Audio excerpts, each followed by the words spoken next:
Hello everybody, again Justin AwwwMuffin here. I just want to make a video on anxiety, sensations, symptoms, and things that you could go through with anxiety. I know a lot of you have messaged me, about 400 messages, asking me to make another video on sensations, symptoms, and things because a lot of when I first made my first video, I didn't really cover a whole wide range of things.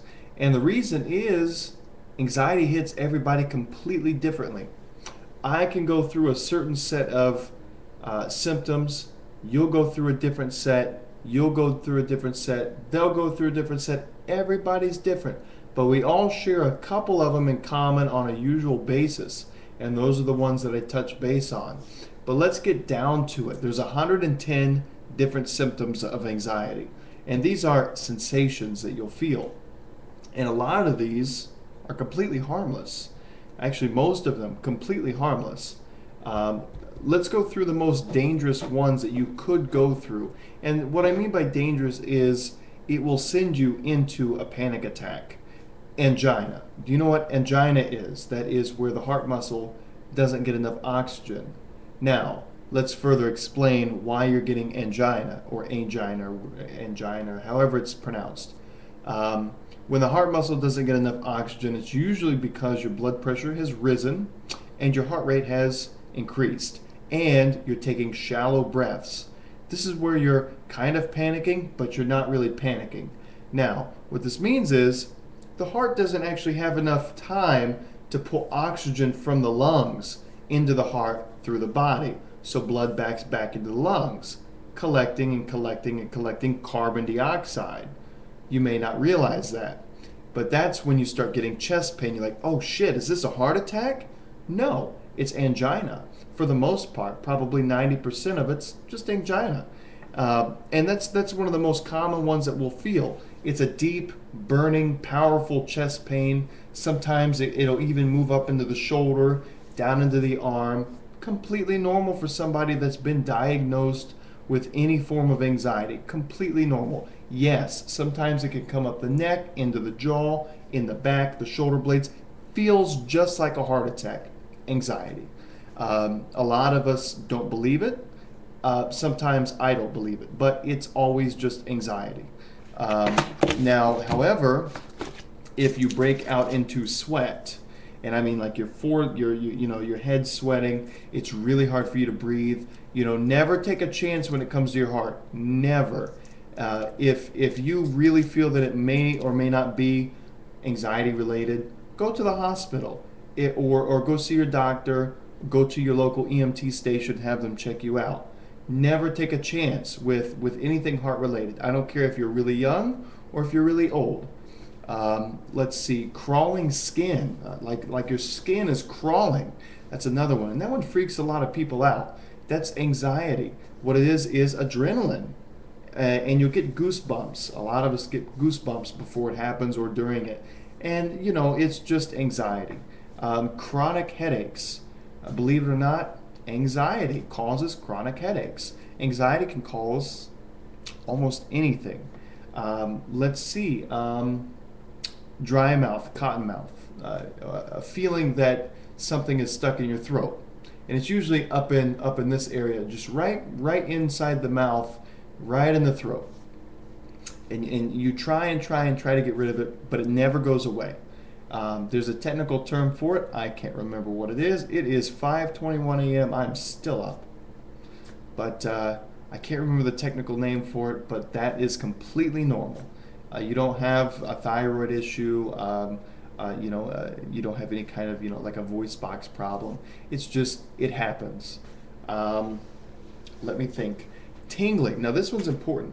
Tingling in the hands, the feet, the mouth, the tongue, the lips, the nose, any part of your extremities, even your ears. Now this is a form of hyperventilation. It's where the body is getting too much oxygen. Maybe your heart's beating fast, maybe. About 80s, high 80s, maybe high 90s, maybe even higher. And you're taking really fast, deep breaths. Dangerous. You're taking in way too much oxygen. You need to slow down your breathing. Breathe into a bag displace the oxygen with carbon dioxide, it'll go away. Happens. It's called hyperventilation, sorry. There's a tingling feeling in the hands and toes or wherever it may be. This one I get a lot. Sweating of the hands. The back side of the hand, the front side of the hand, sweat. And I mean sweat to where you could probably take a paper towel and hold on to it and wring it out. That is anxiety. That's actually a real good form of anxiety. Let's see. Pain. Believe it or not, anxiety can cause pain. It happens. Anywhere in the body that you may be focused on or worried about can start to feel painful. And it's all mental. It's mental. Most of it's mental.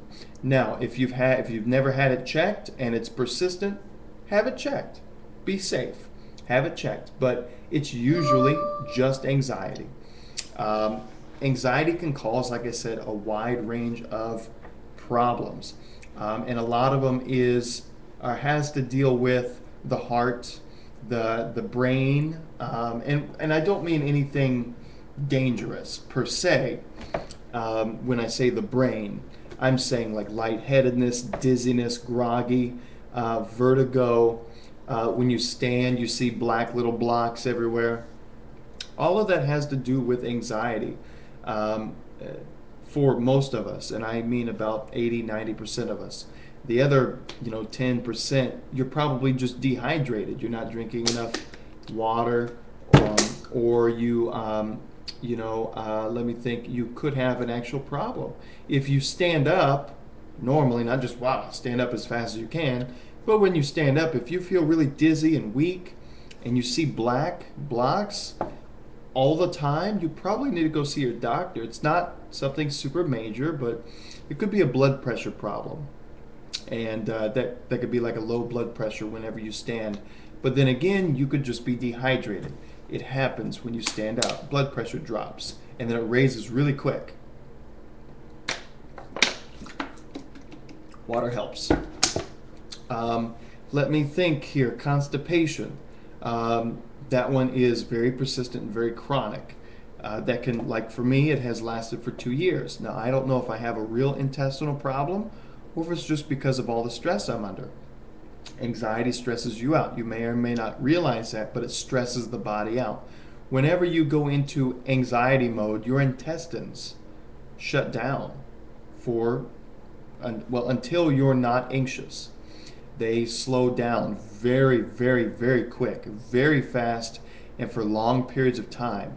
So it could take you 4, 5, 6 days to poop, seriously, which, built up can get a little dangerous. So remember to flush yourself out if that's the case.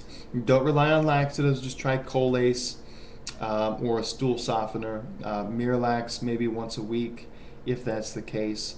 Take care of it. Or good old castor oil, a max citrate will flush you out like that. But don't rely on them. You don't want to. Trust me. Let me think. Hot skin, especially from the shoulders up. Hot skin. Now you may not have a temperature, but when you feel yourself, it's hot. Like, oh wow, I've got like 105-degree temp. No, you don't. It's just the capillaries in your skin are everything's pushed up to the skin. You're releasing heat out of the body. It's part of survival. It's simple. Let me think. Numb skin, like literally numb. Like you could take a knife and cut open your cheek and you wouldn't feel it. And that's what I mean, like numb, like especially the back region, or the hands, the arms, the legs, numb. Like we're talking, I could stab myself and I probably wouldn't feel it. And that's how numb that feels. That is completely related to anxiety. It's also related to nicotine withdrawal, benzodiazepine withdrawal. Also caffeine withdrawal can do it, but it's usually just anxiety. But like I said, 110 different signs and symptoms. I can't cover them all, even in 20 videos. But I just want to touch base. If you're out there and experiencing very weird stuff, it's probably most likely your anxiety. gum stuck to my teeth, sorry. Also, another little tidbit of information. If you find yourself always worried about something, then the logical explanation coming up is something is going to happen. And it's just a sensation. Anxiety can manifest itself into anything. And let me give you a real example. A real example. This is real. You can research it. If, let's say, for weeks on weeks, you're worried about, you have AIDS, or let's go with a better one, a tumor.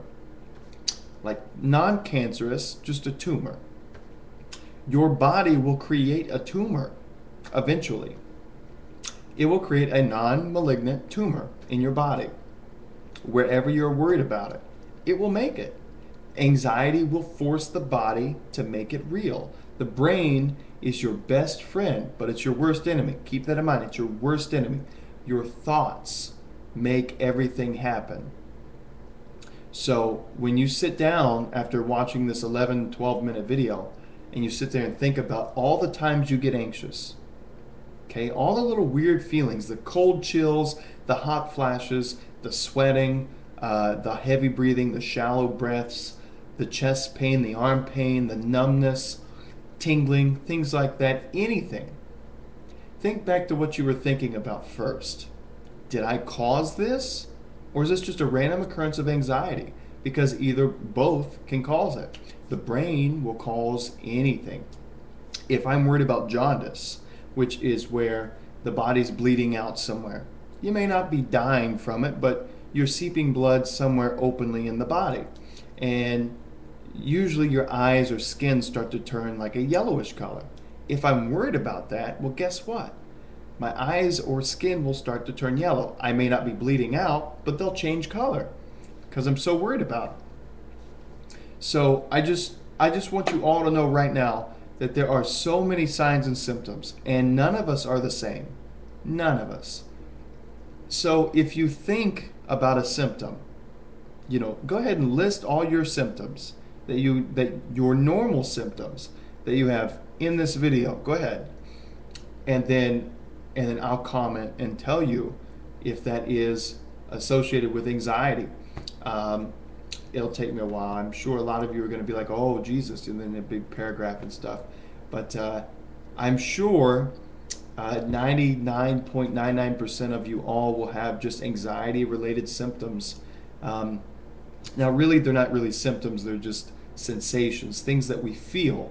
Most of them aren't real. And I do mean most. Probably 100 of them aren't real.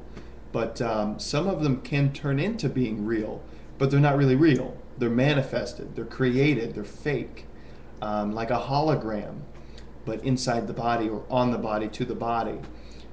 So go ahead and leave a comment, and eventually I'll get around to it and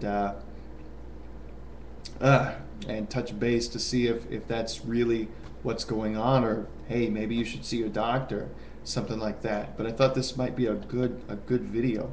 There are a lot of symptoms, lots of things you can experience during anxiety, really. So go ahead and post, and we'll see what happens.